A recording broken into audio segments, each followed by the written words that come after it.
వస్తుంది. నువ్వు పాపముల విషయమై పశ్చాత్తాపడమే మారు మనసు. హల్లెలూయా. కొంచెం జాగ్రత్త మీరు గమనించాలి. నేను అక్కడ ఇక్కడ రెండు విధానాలు కలిపి వస్తా ఉన్నాను, కొంచెం మీరు పట్టుకోండి. ఇప్పుడు మారు మనసు అంటే అర్థం ఏంటి? నీ శరీరాన్ని ప్రభువుకి అర్పించుకోవడం. అలాగే నీ యొక్క ఆత్మను దేవుడి సన్నిధిలోకి ఎప్పుడైతే అప్పగించుకున్నావో అప్పుడు నీ జీవితంలో ఏం జరుగుతుందంటే శుద్ధీకరణ జరుగుతుంది. శుద్ధీకరణ అంటే నీ ఆత్మలో ఉన్న పాపాలను, నీ ఆత్మలో ఉన్న లోపాలను దేవుడి సన్నిధిలో ఎప్పుడైతే ఒప్పుకుంటా ఉన్నావో అప్పుడు నీ జీవితంలో శుద్ధీకరణ స్టార్ట్ అవుతుంది. అంటే నీ ఆత్మను కడుక్కోవడమే శుద్ధీకరణ. హల్లెలూయా. దాని నెక్స్ట్ పొట్టేలు అంటే ఏంటంటే నీ యొక్క ప్రాణమును శుద్ధి చేసుకోవడమే. మీకు వివరంగా చెప్తాను. శరీర కార్యాలు ఉంటాయి. శరీర కార్యాలు అంటే మనము ఊహ తెలిసిన తర్వాత చేసే తప్పులు, పాపాలు నీకు నీ యొక్క మైండ్లో ఉంటాయి. నీ చేసిన ప్రతి పాపం నీకు గుర్తుంటుంది. మర్చిపోయినా ఏ సమయంలో చేసిన కార్యాలు ఆయా సమయాల్లో గుర్తొస్తూ ఉంటాయి, ఒక్కో సమయాల్లో గుర్తొస్తూ ఉంటాయి. ఇప్పుడు నువ్వు చేతులతో క్రియలతో చేసిన ప్రతి పాపాన్ని ప్రభువు సన్నిధిలో ఒప్పుకోవడం. హల్లెలూయా. ఏంటండి అది? మారుమనసు అంటే అర్థం ఏంటి? నీకు తెలిసిన అంటే నీకు ఊహ తెలిసిన తర్వాత నుంచి స్టిల్ ఇప్పుడు వరకు నువ్వు ఏ పాపాలైతే చేశావో, నువ్వు చీకటి సంబంధమైన కార్యాలతో కానీ, లేకపోతే బాహ్య సంబంధమైన కార్యాలతో కానీ, లేకపోతే నీ ఊహ తెలిసిన తర్వాత నీ ఆలోచనలతో కానీ, నీ తలంపులతో కానీ నీకు తెలిసిన ప్రతి పాపము కూడా నీకు గుర్తొస్తుంది. ఎప్పుడైతే గుర్తొచ్చినాయి అన్నీ కూడా ప్రభు సన్నిధిలో ప్రోక్షించుకుని నువ్వు ఎప్పుడైతే పశ్చాత్తాపడుతూ దేవుని సన్నిధిలో ఒప్పుకుంటా ఉన్నావో ఇప్పుడు దాన్ని శరీరము కడుక్కోవడం అనమాట. ఒప్పుకోవడం అంటే ఏంటండి? శరీరాన్ని కడుక్కోవడం అనమాట, అంటే శుద్ధి చేసుకోవడం. అలాగే ఆత్మను కడుక్కోవడం, ఆత్మను శుద్ధీకరించుకోవడం. ఇప్పుడు శరీరాన్ని నీటితో కడుక్కుంటాం. అందుకని నీరు అనగా బాప్తిజం సదృశ్యం అనమాట. శరీరాన్ని మనం నీటితో కడుక్కుంటాం. ఏమేన్? హల్లెలూయా. ఏంటండి అది? మనం ఏదన్నా మురికైతే శరీరాన్ని ఏం చేస్తాం? నీటితో కడుక్కుంటాం. అలాగే ఆత్మ సంబంధంగా ఏ నీరు అంటే అది కన్నీరు. ఏ నీరు? కన్నీరు. ఆత్మ సంబంధంగా పాపాలను కడుక్కునే మార్గం ఏదంటే కన్నీరు. భౌతికంగా మనం ఈ చర్మాన్ని ఎలాగైతే వాటర్తో కడుగుతామో మన శరీరం ఆత్మ సంబంధమైన శరీర మాలిన్యాన్ని కడుక్కునే ప్రక్రియ ఎక్కడ పెట్టాడంటే దేవుడు కన్నీటిలో పెట్టాడు. దానినే పశ్చాత్తాపం అంటున్నాం. పశ్చాత్తాపం లేకపోతే నీకు అసలు మారు మనసు లేదని అర్థం. అంటే నీకు ప్రార్థించినప్పుడు నీకు కన్నీరు రావట్లేదంటే, నీకు ప్రార్థించినప్పుడు పశ్చాత్తాపం రావట్లేదంటే అసలు నీకు మారు మనసు లేదని అర్థం. మారు మనసు ఉంటే నీకు ఏం చేస్తుంది? కన్నీళ్ళు వస్తాయి, పశ్చాత్తాపం వస్తుంది. దేవుడి సన్నిధిలో వెక్కి ఏడ్చి ఈ శరీరం ద్వారా నీ పాపాలను కడుక్కుంటావు. చూడండి, చాలా మందిని బాధ వస్తే ఏడుస్తారు. ఏడిస్తే బాధపోతాయి చాలా మందికి. చూడండి, గట్టిగా ఏడ్చారనుకోండి వాళ్ళ హృదయంలో ఉన్న భారం అంతా దిగిపోతుంది. ఏడ్చినప్పుడు ఏం చేస్తుందంటే వాళ్ళు ఎంత భారంతో బాధపడతారో బాధ అంతా కూడా దిగిపోతుంది అనమాట. ఏడుపు ద్వారా పోతుంది బయటికి. అలాగే ఆత్మ సంబంధంగా ఆ పశ్చాత్తాపం ఏం చేద్దంటే శరీరం మాలిన్యాన్ని కడుగుతుంది. దాన్నే మారు మనసు అన్నాం. అయితే ఈ ఆత్మ ఉన్న చూసారా, ఈ ఆత్మను ఎవరు కడుగుతారంటే రక్తం కడుగుతుంది. శరీరాన్ని ఏమో కన్నీరు కడుగుతుంది, ఆత్మనేమో రక్తం కడుగుతుంది. ఏ రక్తం? నా రక్తం నీ రక్తం పనిచేయదు. ప్రభు అయిన యేసు క్రీస్తు యొక్క రక్తము మన ఆత్మను కడుగుతుంది అనమాట. ఏంట రక్తం ఏదంటే వాక్యమే రక్తమై ఉన్నది. ఇప్పుడు వాక్యమే రక్తము కనుక నువ్వు వాక్యంతో సహవాసం చేసేటప్పుడు ఆ వాక్యం ఏం చేస్తుందంటే నీ ఆత్మను కడుగుతూ ఉంటుంది. దీనిని శుద్ధీకరణ అంటారు. హల్లెలూయా. దీన్ని ఈ మేక స్వభావాన్ని కడిగేది ఏమిటంటే, ఈ ఆత్మ యొక్క స్వభావాన్ని కడిగేది ఏమిటంటే యేసు క్రీస్తు యొక్క రక్తమైనది. ఇప్పుడు ఆ రక్తం ఏం చేస్తుంది? నీ మేక స్వభావాన్ని కాల్చి తీసివేసి గొర్రె పిల్ల యొక్క స్వభావాన్ని మనలో పెడుతుంది. ఏమన్నా? హల్లెలూయా. నెక్స్ట్, ఇప్పుడు ప్రాణం. ఆత్మలో చాలా ప్రాబ్లమ్స్ ఉన్నాయి. ఆత్మలో ఆత్మీయ గర్వం ఉంది, ఆత్మీయ హెచ్చింపు ఉంది, రకరకాల పాపాలన్నీ కూడా ఆత్మలో ఉంటాయి. ఆత్మలో చాలా పాపాలు ఉన్నాయి. ఉద్రేకాలు, రకరకాల తారతమ్యాలన్నీ కూడా ఆత్మలో ఉంటాయి. సరైన డిసిజన్ తీసుకోలేకపోవడం, సరైన నిర్ణయాలు తీసుకోలేకపోవడం, మన వాక్యానుసారంగా ఆలోచించలేకపోవడం, దేవుని ప్రకారంగా నడవడానికి ఇష్టపడలేకపోవడం, ఇవన్నీ కూడా ఆత్మలో ఉంటాయి అన్నమాట. ఈ ఆత్మలో దాగి ఉంటాయి. ఇవన్నీ డెవిల్స్, ఇవన్నీ దెయ్యాలు, ఆత్మలో ఉండే దెయ్యాలు. వాక్య ప్రకారంగా నడవనివ్వకుండా, వాక్య ప్రకారంగా ఆలోచించనివ్వకుండా, ఆ యొక్క మంచి డెసిషన్ తీసుకునివ్వకుండా, సరైన మంచి కార్యం చేయనివ్వకుండా, చెడ్డ పనులన్నీ చేయించేలాగా ఆత్మను ప్రేరేపించి నడిపించేది ఏంటంటే దెయ్యాలు. ఈ దెయ్యాలను ఆత్మలో ఉంటాయి. ఇప్పుడు రక్తం వచ్చి ఎప్పుడైతే మన ఆత్మను కడుగుతుందో ఈ ఆత్మలో ఉన్న దెయ్యాలు బయటికి వెళ్ళి ఆ యొక్క దెయ్యాల స్థానంలో వాక్యం వస్తుంది అనమాట. ఈ వాక్యం ఎప్పుడైతే వచ్చిందో నిన్ను ఎవరు లీడ్ చేస్తారో, ఆత్మను ఎవరు లీడ్ చేస్తారో వాక్యం నడిపిస్తారు. ఆత్మ నడిపించేది ఏంటండి? వాక్యం నడిపిస్తుంది అనమాట. అంటే నీకు నీ చేత నువ్వు నడిపించబడవు. చూడండి, మనం చాలా పనులు మనమే సొంతంగా డిసిజన్ తీసేసుకుని, సొంతంగా నిర్ణయాలు తీసేసుకుని ఇలా చేస్తే బాగుంటుందేమో, ఇలా చేస్తే బాగుంటుందేమో అని మనం సొంతంగా ఆలోచించి సొంత నిర్ణయాలు తీసుకుంటాం. సొంత నిర్ణయాల ప్రకారంగా వెళ్తాం. నచ్చితే చేస్తాం, నచ్చకపోతే చెయ్యం. ఇవన్నీ ఆత్మలోని డెవిల్స్ అనమాట. అంటే దాన్ని మనసును లీడ్ చేస్తారు. ఆత్మ నడిపించేది ఏంటండి? ఆత్మను ఎవరు నడిపిస్తారు? మనలో ఉన్న మనసు నడిపిస్తుంది. మనలో ఉన్న మనసు నడిపిస్తుంది అనమాట. మనస్సు ఆత్మను లీడ్ చేస్తుంది కాబట్టి దేవుడు మనసులోనికి వచ్చి ఆ మనసులో నుంచి ఆత్మను లీడ్ చేస్తాడు వాక్యం ద్వారా. వాక్యం మన దగ్గర పెట్టుకోలేదు అనుకోండి, ఎటువంటి నిర్ణయం తీసుకోవాలో మనకు తెలియదు, ఎటువంటి దెయ్యాలు మనకి ఎలగొట్టుకోవాలో తెలియదు. అందుకే మనసులోనికి వాక్యాన్ని తీసుకుంటే ఆ మనసు ఆత్మను లీడ్ చేస్తుంది. హల్లెలూయా. చాలా మంది ఎక్కడే తప్పిపోతారండి. ఆత్మలోనికి వాక్యం తీసుకోరు. ఆత్మలోనికి వాక్యం తీసుకోవడానికి బదులుగా, మనసులోనికి వాక్యం తీసుకోవడానికి బదులుగా ఆ సొంత నిర్ణయాలు తీసేసుకుంటారు. తల్లిదండ్రులు చెప్పినాయో, బంధుమిత్రులు చెప్పినాయో, లేక టీచర్ చెప్పినాయో, లేకపోతే చదువులు నేర్చుకున్న భావాలో, లేకపోతే సెల్ల ద్వారా, సెల్ ఫోన్ల ద్వారా, వాళ్ళ ద్వారా, వీళ్ళ ద్వారా నేర్చుకున్న టెక్నాలజీయో, తెలివితేటల ద్వారానో, ఇవన్నీ కూడా మనకి మైండ్ సెట్ ఏం చేస్తుందంటే, మనం నేర్చుకున్న అనుభవాలు ఏం చేస్తాయంటే ఆ యొక్క మనసు ఆత్మ లీడ్ చేసేస్తారు. హల్లెలూయా. కొంచెం జాగ్రత్తగా మీరు గమనించండి. మన మనసు ఏం చేస్తుంటే ఆత్మ లీడ్ చేసేస్తుంది. అంటే ఆత్మ లీడ్ చేసినప్పుడు ఎలా చేస్తాం? మనం నేర్చుకున్న అనుభవాలన్నీ తీసుకొచ్చి, మా మామ ఇలా చెప్పింది కాబట్టి నేను ఇలా చేస్తాను, మా తాత ఇలా చెప్పాడు కాబట్టి ఇలా చేస్తాను, మా అమ్మ ఇలా చెప్పింది కాబట్టి ఇలా చేస్తాను, మా నాన్న ఇలా చెప్పాడు కాబట్టి ఇలా చేస్తాను, మా టీచర్ ఇలా చెప్పింది కాబట్టి ఇలా చేస్తాను, నేను చదువుకున్న సమయంలో నేర్చుకున్నాను కాబట్టి ఇలా చేస్తాను, పలానోళ్ళు ఇలా చెప్పారు కాబట్టి ఇలా చేస్తాను, అలాగే పక్కింటి వాడు ఇలా చెప్పింది కాబట్టి ఇలా చేస్తాను అని అందరి ఆలోచనలు తీసుకొని ఆ నచ్చిన రీతిలో మనం ముందుకెళ్ళిపోవడానికి ప్రయత్నం చేస్తాం. అంటే మన ఆత్మను లీడ్ చేయడానికి ఎవరికి ఇస్తున్నాం చాయిస్? మన ఆత్మను లీడ్ చేయడానికి చాయిస్ ఎవరికి ఇస్తున్నాం? పక్కింటి ఆవిడకో, తల్లికో, తండ్రికో, లేకపోతే ఎదురింటి ఆవిడకో, లేకపోతే నేర్చుకున్న దానికో, టీచర్కో, లేకపోతే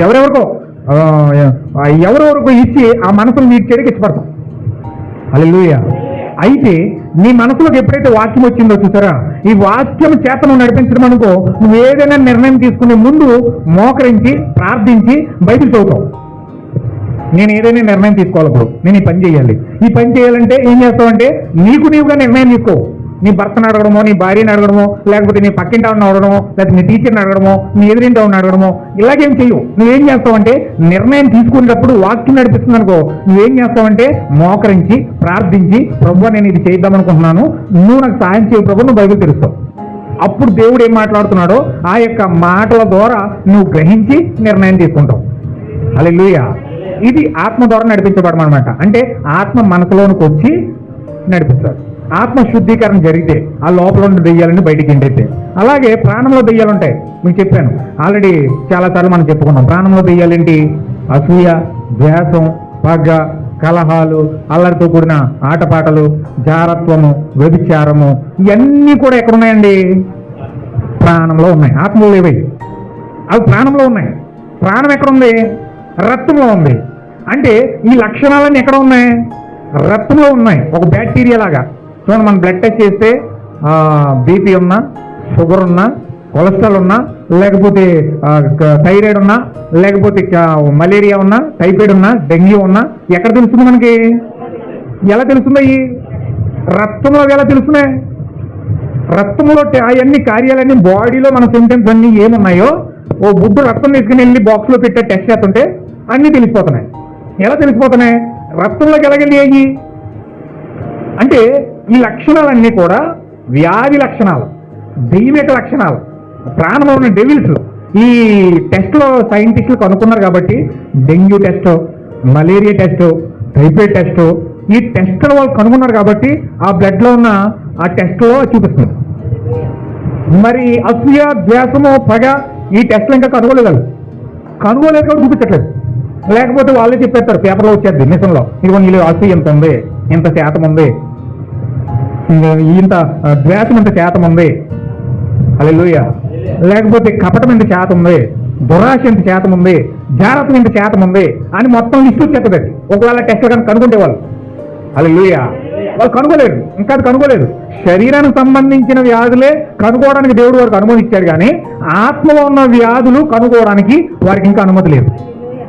అంటే ఇవన్నీ ఎక్కడున్నాయి? ప్రాణము ఉన్నాయన్నమాట. అంటే ఈ యొక్క ద్వేషం మీకు చెప్పాను 20 కోట్లు ఉన్నాయంట అందులో. ఆ బ్లడ్లో ఎన్ని ఉన్నాయండి? 20 కోట్ల వైరస్లు ఉన్నాయి.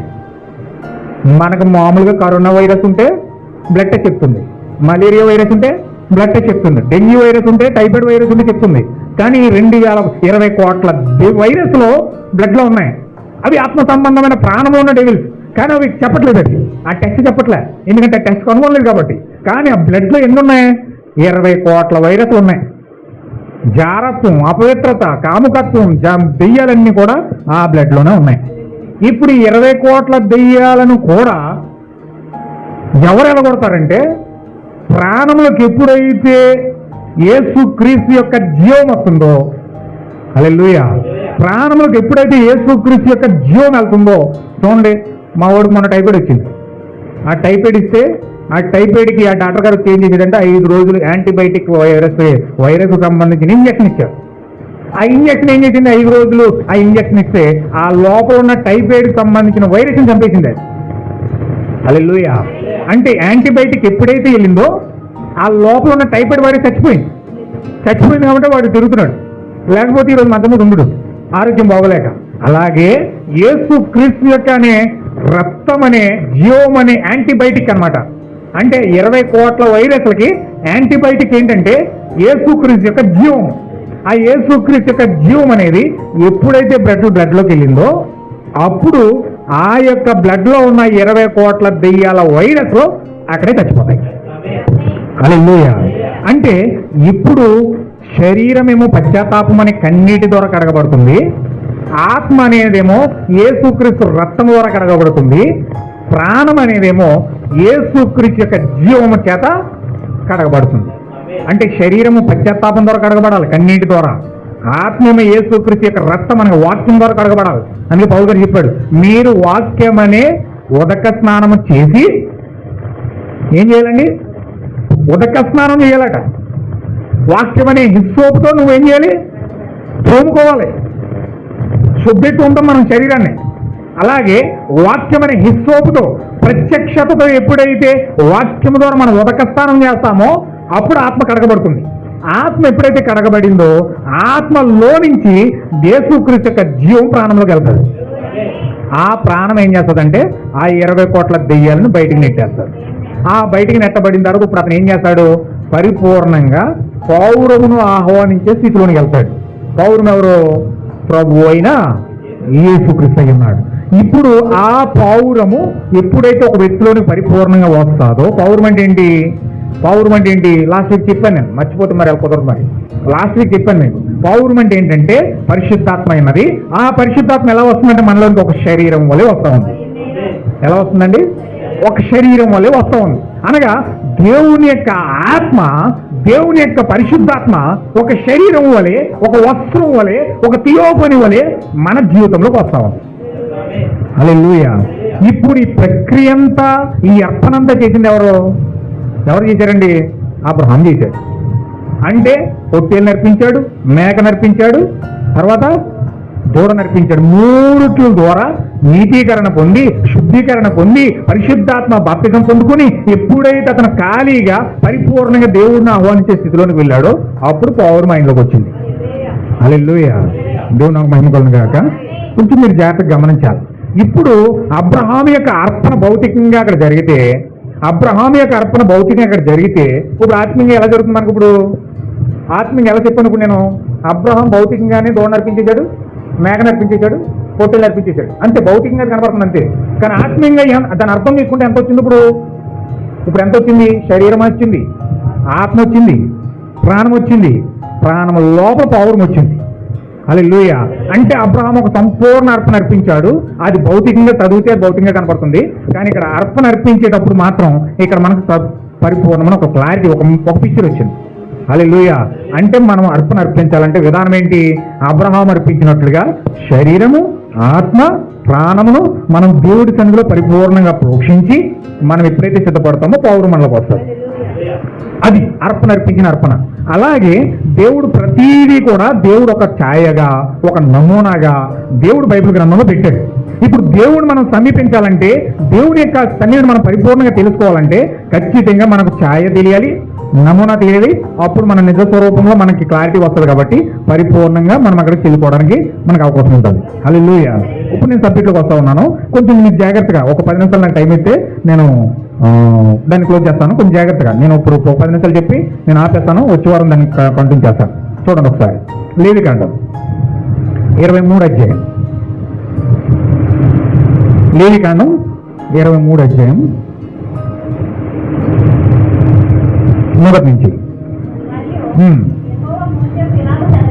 యెహోవా మోషేకి ఇలా సెలవిచ్చాను,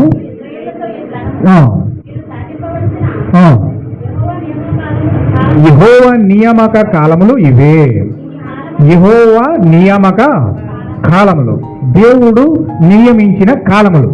దేవుడు నియమించిన కాలాలు అంటే దేవుడు ఆయన ప్రజలకు నియమించిన కాలాలు. ఈ కాలాల గుండా ఖచ్చితంగా నేను ఖచ్చితంగా వెళ్ళవలసిందే. ఈ కాలముల యందు మీరు పరిశుద్ధ సంఘములుగా కూడవలెను. నా నియామక కాలములు ఇవి. 6 దినములు పనిచేయవలెను. వారము 7వ దినము విశ్రాంతి దినము, అది పరిశుద్ధ సంఘపు దినము. అందులో మీరు ఏ పని అయినను చేయకూడదు. మీ సమస్త నివాసుల యందు అది యెహోవా నియమించిన. హల్లెలూయా. దేవుడు ఒక విశ్రాంతి దినాన్ని ప్రజలకు ఇచ్చాడు. ఆ యొక్క విశ్రాంతి దినములో ఖచ్చితంగా ఏ పని కూడా మనం చేయకూడదు. వారం 6 రోజులు పనిచేసి 7వ రోజున ఖచ్చితంగా విశ్రాంతి దినం రోజున ఖచ్చితంగా మనము అందులో పాల్గొనవలసిందే. ఇది ఆజ్ఞ. హల్లెలూయా.